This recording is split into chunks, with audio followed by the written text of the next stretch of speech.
je ne suis pas la seule personne qui parle de la pédophilie à la radio-télévision suisse romande. En effet, je viens de tomber sur un article, en anglais à l'origine, de la F Society Team. Voilà. J'ai fait une traduction Google et nous allons lire cet article ensemble. Voilà, ça s'appelle Pédoslayer, journaliste suisse. Il y a peu de temps, nous parlions de Darius Rochebin dans la catégorie journaliste suisse avec de nombreux témoignages à son encontre, révélant des faits sur la maltraitance des enfants. Eh bien, cela a provoqué un effet boule de neige, avec des histoires précédentes cachées qui ont commencé à tomber, les unes après les autres. Faisons ressortir d'anciens cas qui étaient ignorés jusqu'à là. Les voici. Alors ces cas, ils n'étaient pas ignorés. J'ai travaillé 30 ans à la radio-télévision suisse romande, et des cas, j'en ai entendu parler. Cet article en mentionne quelques-uns. Cet article est très incomplet, mais c'est mieux que rien. Alors je vais vous lire cet article en attendant le prochain épisode. Voilà. Patrick Allenbach. Patrick Allenbach était très populaire sur les chaînes suisses de la RTS, notamment dans les années 80, en animant des émissions musicales telles que Rock et Belles Oreilles, Perestroïka et surtout Jukebox Heroes. Mais en 2010, après plusieurs mois d'enquête, le 14 décembre, Patrick Allenbach a été placé en garde à vue à la brigade de recherche de Gex. Il a été mis en examen pour agression sexuelle sur des mineurs de moins de 15 ans par une personne abusant de l'autorité que lui confère sa fonction et placé sous contrôle judiciaire. Les actes principalement commis en France auraient commencé dans les années 80 et dans les années 90 ou 90 pour les Suisses. Au moment de son arrestation, il avait 67 ans. Il occupait le poste d'assistant de communication à la mairie de Cergy dans l'Ain. L'avocat de Patrick Allenbach est Georges Rimondi, éminent membre du barreau de Thonon et de Genève. En novembre 2012, lors du procès à huis clos qui se déroule au tribunal correctionnel de Bourg-en-Bresse dans l'Ain, il a fait face à 3 victimes. 3 autres n'ont pas pu porter plainte car ils avaient atteint le délai de prescription. Le procureur de la République l'a accusé d'abus sur des adolescents. Patrick Allenbach a rencontré ses victimes en se liant d'amitié avec la famille de 4 frères de moins de 15 ans, à qui il a confié des petits boulots ou des rôles secondaires dans des clips qu'il a tournés pour ses émissions musicales. Il était très généreux avec ses victimes, avec des cadeaux coûteux, une méthode très utilisée par les pédophiles, comme pour payer ses victimes et se débarrasser de ses actes abjects aux yeux des parents. Il était l'ami de la famille, qui offrait à leurs enfants la possibilité d'évoluer dans le monde artistique. Il a abusé de leur confiance avec des paillettes pour apaiser leur méfiance afin d'arriver à ses fins. À l'issue du procès, Patrick Allenbach a été condamné à 3 ans de prison avec sursis. C'est pas cher payé, hein. C'est-à-dire rien du tout. Ainsi que 20 000 € de dommages et intérêts pour ses victimes. Un verdict honteux, car il était, selon la loi, censé être condamné à 10 ans de prison. Car l'aspect autorité sur mineurs était un facteur aggravant. Le magazine L'Illustré, magazine suisse, avait enquêté au sein de la TSR au moment du procès.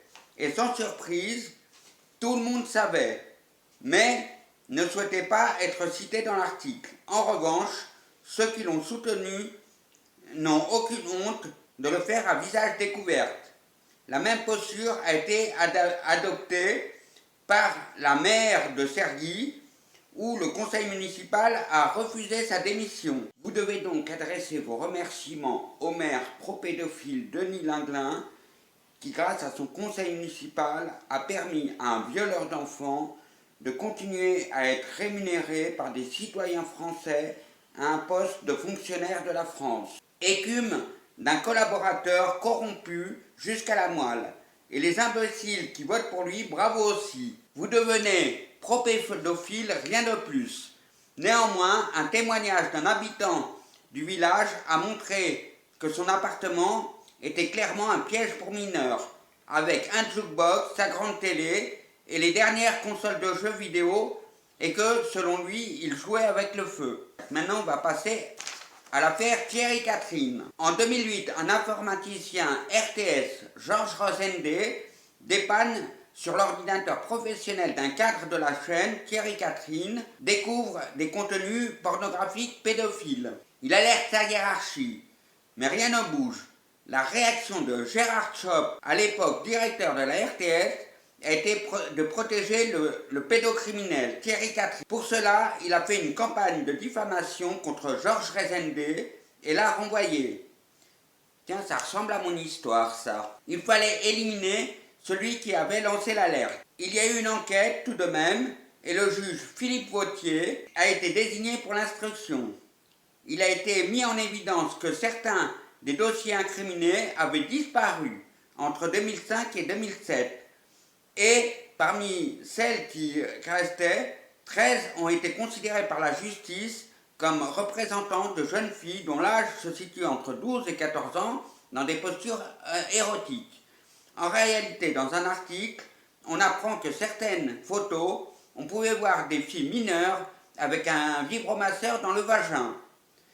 Alors, dans cette déclaration à la police, Gérard Schopp a déclaré « J'avoue que j'avais des doutes sur la nature des images incriminées lorsque je les ai vues en 2005. Montre une grande mauvaise foi. De jeunes mineurs avec un sextoy dans le vagin lui ont fait douter. Avec le changement de cap, le lanceur d'alerte est réhabilité en 2010. Après 2 ans de lutte pour laver son honneur, pour cela, Georges Rosendé et la RTS ont trouvé un terrain d'entente autour d'une médiation arbitrée par le juge Jacques Raymond.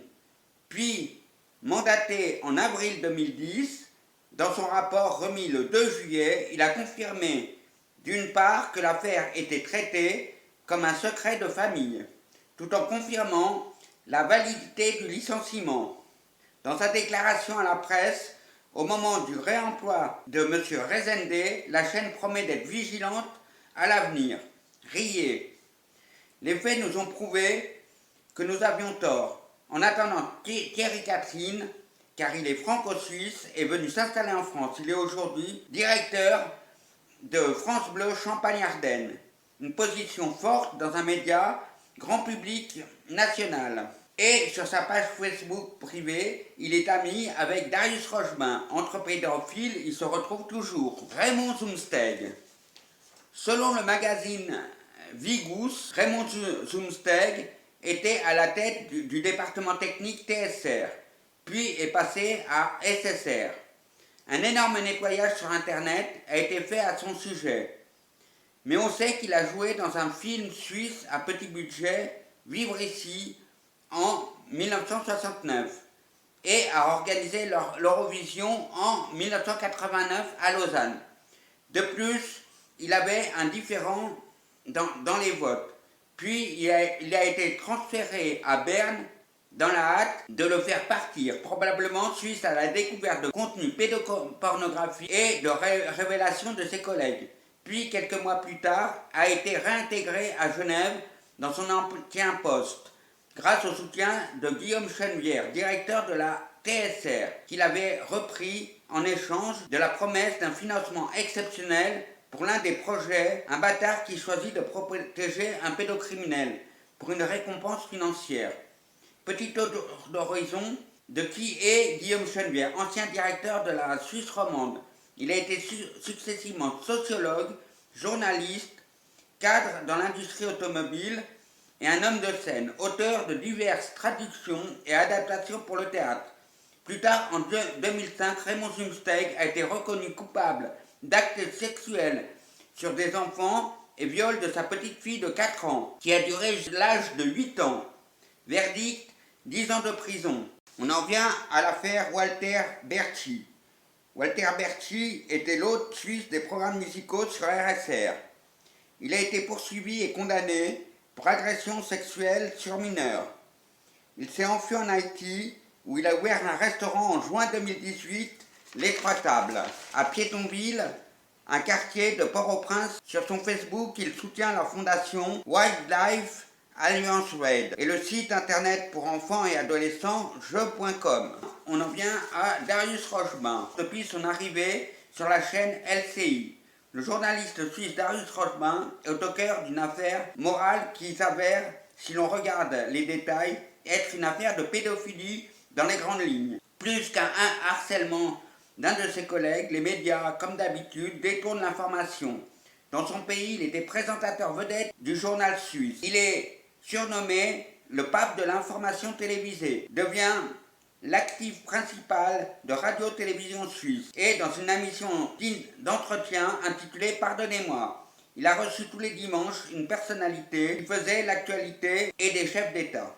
En 2011, en France, il a même reçu la distinction de chevalier de l'ordre des arts et des lettres, comme à peu près tous les criminels de ce pays. C'est même devenu un moyen de repérer un criminel lié à l'élite si le gars obtient ce genre de décoration. Une réputation très solide qui a finalement caché un profil pervers. Mais avec la publication de l'enquête du quotidien Le Temps, Darius Rochebin, il est rapidement rattrapé par ses actions prédatrices et harcelantes. On découvre une personnalité qui s'appuie sur son aura médiatique pour imposer des gestes inappropriés et sexuels.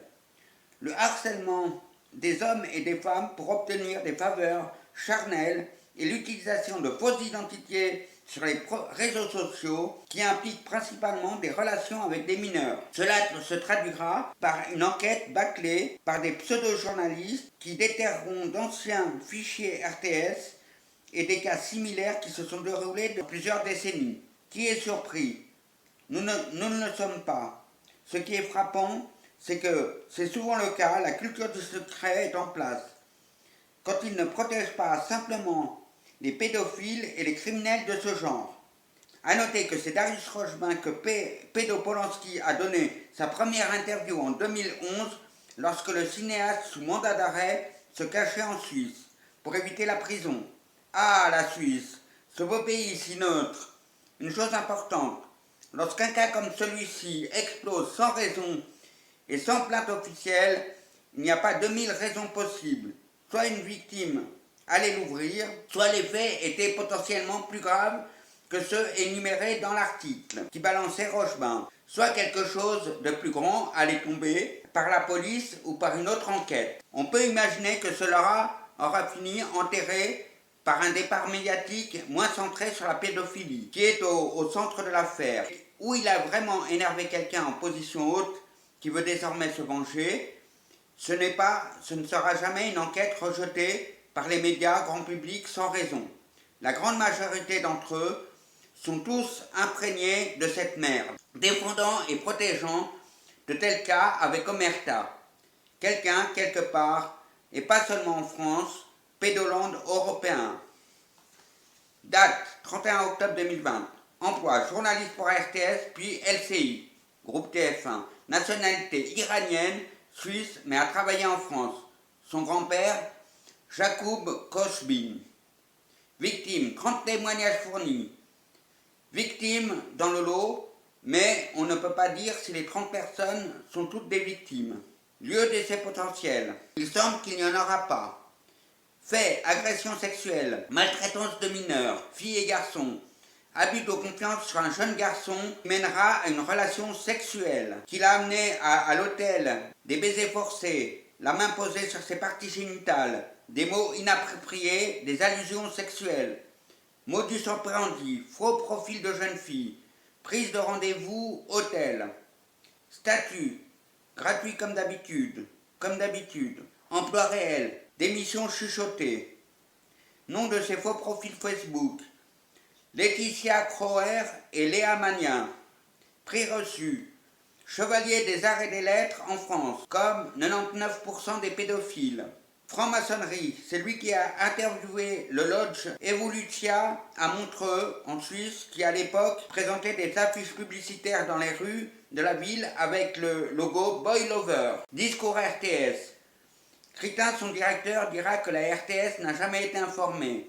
on rigole. Discours de TF1. De même, avec un Gérard Louvain, grand chef de la chaîne de télévision nationale française, on n'est pas trop surpris. Chiabodo est un ancien présentateur de télévision qui a donné l'alerte sur Louvain étant lié à des trucs de pédos. Louvain a tué sa carrière et lui a dit de faire attention car les camions roulent vite à Paris. Remarque, il était à la tête de l'affiche du mouvement MeToo. Membre du club des leaders. Envie de rencontrer des élites sales, c'est le club fétiche de la mafia internationale en Suisse. À table avec Anne Sinclair, il a même été l'invité d'honneur d'une soirée spéciale en son honneur. Sur ce lien, des personnes présentes invitées à Rochebain à voir absolument. Il y a des gens sympas présents avec Rochebain. Échantillon d'invités avec lui. Conseiller d'État suisse Dominique Folmy. Foire 2 d'Égypte, le roi Foire 2 d'Égypte. La princesse Marie-Gabrielle de Savoie. L'archiduc François Habsbourg, Lorraine d'Autriche, SAR le prince Michel de Yougoslavie, SAR le prince Amaury de Bourbon de Parme. Tout ça pour un journaliste. Ami. Macron semble apprécier énormément cet homme, à en juger par son large sourire, prêt à le prendre dans ses bras sur cette photo. Anne-Claire Coudray, Anne Sinclair, Michel Denisot, David Pujadas sont des soutiens sans faille de Rochebain. Mikos Aliagas a vu plusieurs fois à table ou à côté la princesse Léa de Belgique. Anecdote, il a reçu Bill Pédoguet. Conclusion, on remarquera que c'est en France que se cachent principalement les pédophiles. Les plus importants d'entre eux, ils restent doucement sur place après avoir fait profil bas. Ainsi que se cacher dans des endroits lointains où, comme par hasard, les réseaux pédophiles ne manquent pas. Quant aux criminels partis pour la France, quand on vous dit que c'est un Eldorado pour les pédophiles, vous avez une énième preuve sous les yeux. Ici, ils seront défendus un peu comme Polanski et tant d'autres avant lui. Des mères qui les aident, des postes importants leur sont offerts, leur présence avec des enfants n'est pas interdite. Bref, le paradis pour eux, qui ne prennent encore que du sursis. Il faut également noter que, depuis plusieurs années, la rumeur a couru que les serveurs de certaines chaînes de télévision ont un réseau de contenu pédophile libre d'accès à ceux qui ont accès aux informations. Si la police française ou suisse n'était pas corrompue au cœur, c'est peut-être ici que vous devriez enquêter.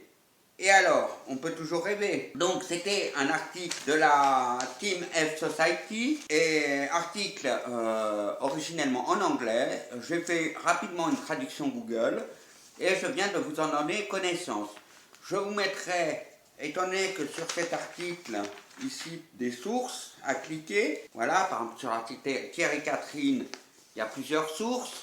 Moi-même, l'affaire Thierry Catherine contre Georges Rezende, j'ai tout le dossier. Je vous mettrai tout ça en lien et ça va faire un paquet de liens que je vais vous mettre. Il faudra cliquer partout. Voilà. Donc, partagez cette vidéo. C'était le 7e épisode, je crois. Oui, on en est à 7 épisodes de la série La Tour RTS, La Tour Infernale. Et c'était le 3e volet sur la pédophilie. Alors, abonnez-vous à ma chaîne, partagez ma chaîne. Ça commence à puer la merde, cette histoire, à la RTS. Allez, au revoir.